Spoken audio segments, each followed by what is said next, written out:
Un simple email peut voler vos mots de passe. Un faux appel peut donner le contrôle de votre ordinateur à un inconnu. Une fausse application peut espionner votre téléphone. Et parfois, une entreprise entière peut être paralysée en quelques heures. Aujourd'hui, nous allons découvrir les 8 cyberattaques les plus importantes à connaître. Pas besoin d'être expert en informatique. Le but est simple, comprendre comment ces attaques fonctionnent, reconnaître les signes d'alerte et savoir comment éviter de tomber dans le piège. Bienvenue sur Cyberclarté, la chaîne qui rend la cybersécurité simple, claire et utile.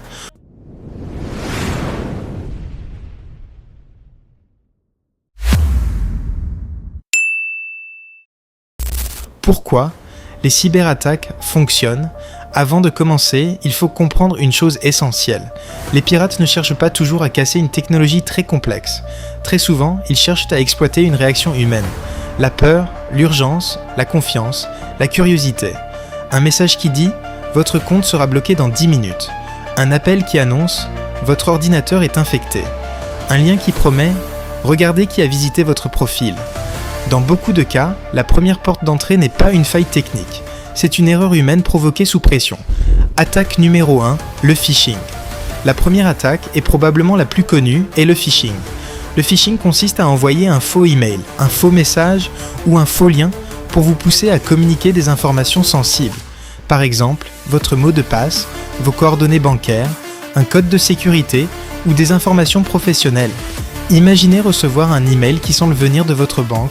Le logo est présent, les couleurs ressemblent à celles de votre banque. Le message vous informe qu'une connexion suspecte a été détectée sur votre compte. Puis, il vous demande de cliquer sur un lien pour sécuriser votre compte. Le piège est là. Le lien peut vous conduire vers un faux site presque identique au vrai site de votre banque. Vous entrez vos identifiants et les pirates les récupèrent. Pour vous protéger, vérifiez toujours l'adresse de l'expéditeur.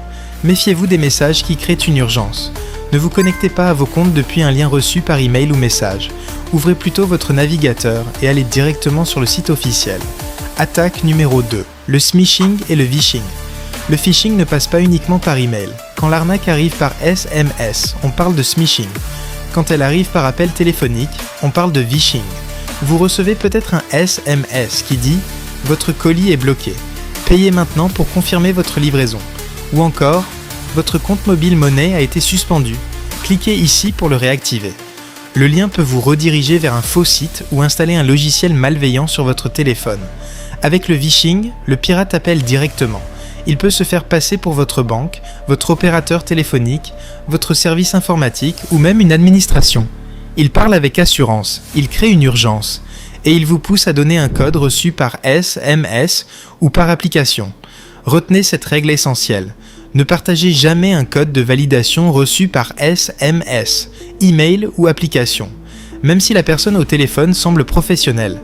Un code de sécurité est personnel. Attaque numéro 3, les logiciels malveillants.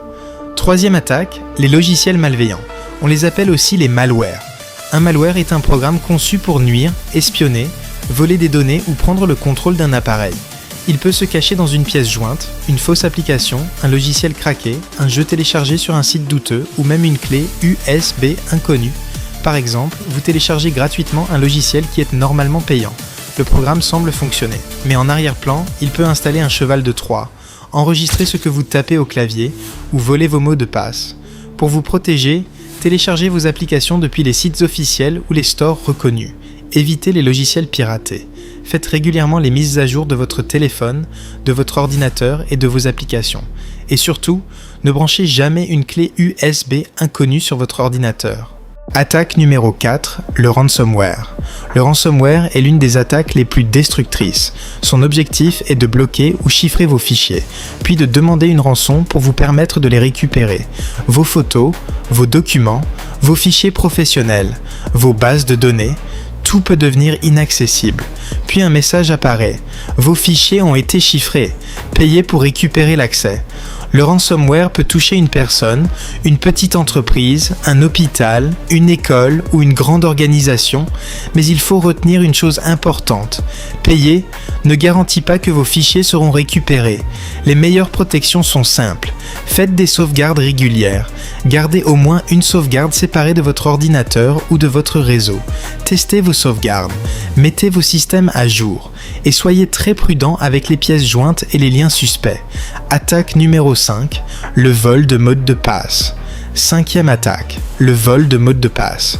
Beaucoup de personnes utilisent encore le même mot de passe partout, pour Facebook, pour leur email, pour leur banque, pour Netflix, pour leur compte professionnel. C'est dangereux, car si un site est piraté et que votre mot de passe fuit, les attaquants vont souvent essayer le même identifiant sur d'autres plateformes. Ils ne devinent pas forcément votre mot de passe, ils essaient simplement un mot de passe déjà volé sur plusieurs comptes. La solution est simple, utilisez un mot de passe différent pour chaque compte important, utilisez un gestionnaire de mots de passe et activez la double authentification. Ainsi, même si votre mot de passe est compromis, le pirate aura beaucoup plus de mal à accéder à votre compte. Attaque numéro 6. L'arnaque au faux support informatique. Cette attaque est particulièrement dangereuse parce qu'elle repose sur la confiance. Vous recevez un appel. La personne vous dit « Bonjour, je suis du support informatique ». Elle prétend qu'un virus a été détecté sur votre ordinateur. Elle peut dire qu'un compte a été compromis ou qu'elle doit intervenir immédiatement. Puis elle vous demande de partager votre écran ou d'installer une application de contrôle à distance. C'est là que le piège commence. Si vous donnez l'accès, l'arnaqueur peut voir vos fichiers, récupérer vos mots de passe, installer un logiciel espion ou accéder à vos comptes. Que faire dans cette situation ? Raccrochez. Ne partagez jamais votre écran avec une personne dont vous n'avez pas vérifié l'identité. Contactez vous-même le support informatique ou l'entreprise concernée via un numéro officiel. Un vrai technicien ne vous demandera jamais votre mot de passe ou votre code de sécurité. Attaque numéro 7. L'espionnage du téléphone. Votre téléphone contient énormément d'informations. Vos messages, vos photos, vos comptes bancaires, vos contacts, vos emails, votre localisation. C'est pourquoi il est devenu une cible très intéressante. Un pirate peut essayer d'espionner votre téléphone grâce à une fausse application, un lien piégé, un compte compromis ou un accès physique à votre appareil. Certains logiciels espions peuvent chercher à récupérer vos messages, vos appels, vos photos ou votre localisation. Pour réduire les risques, installez vos applications uniquement depuis les stores officiels. Vérifiez les autorisations demandées.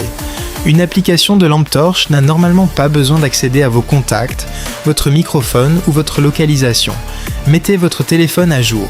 Protégez-le avec un code solide, une empreinte digitale ou la reconnaissance faciale et activez la double authentification sur vos comptes importants. Attaque numéro 8, le déni de service ou DDoS. La 8e attaque concerne surtout les entreprises, les sites web et les services en ligne. On l'appelle attaque par déni de service ou DDoS.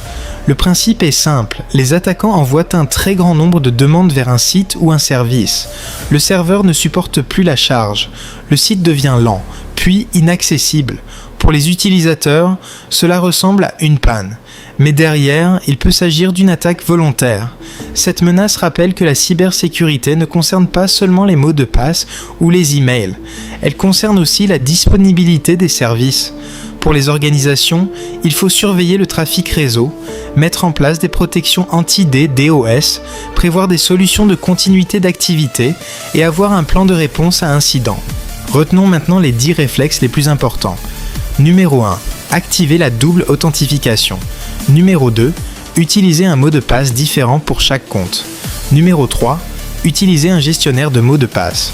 Numéro 4. Faites régulièrement vos mises à jour. Numéro 5. Sauvegardez vos fichiers importants. Numéro 6. Vérifiez les liens, les adresses e-mail et les numéros inconnus. Numéro 7. Ne partagez jamais vos codes de sécurité. Numéro 8. Installez les applications depuis des sources fiables. Numéro 9. Méfiez-vous des demandes urgentes. Numéro 10. Quand vous avez un doute, ne cliquez pas, ne téléchargez pas et ne partagez rien. Prenez quelques minutes pour vérifier. Cette simple habitude peut éviter beaucoup de problèmes. Conclusion. La cybersécurité ne consiste pas à vivre dans la peur. Elle consiste à adopter de bons réflexes. Les pirates cherchent souvent une personne pressée, curieuse ou distraite. Votre meilleure défense est donc simple, ralentir, vérifier et ne jamais agir sous la pression. Si cette vidéo vous a été utile, pensez à vous abonner à Cyberclarté. Partagez-la également avec une personne qui utilise beaucoup son téléphone, son ordinateur ou ses comptes en ligne. Car en cybersécurité, une bonne information peut parfois éviter une très mauvaise surprise. À très bientôt sur Cyberclarté.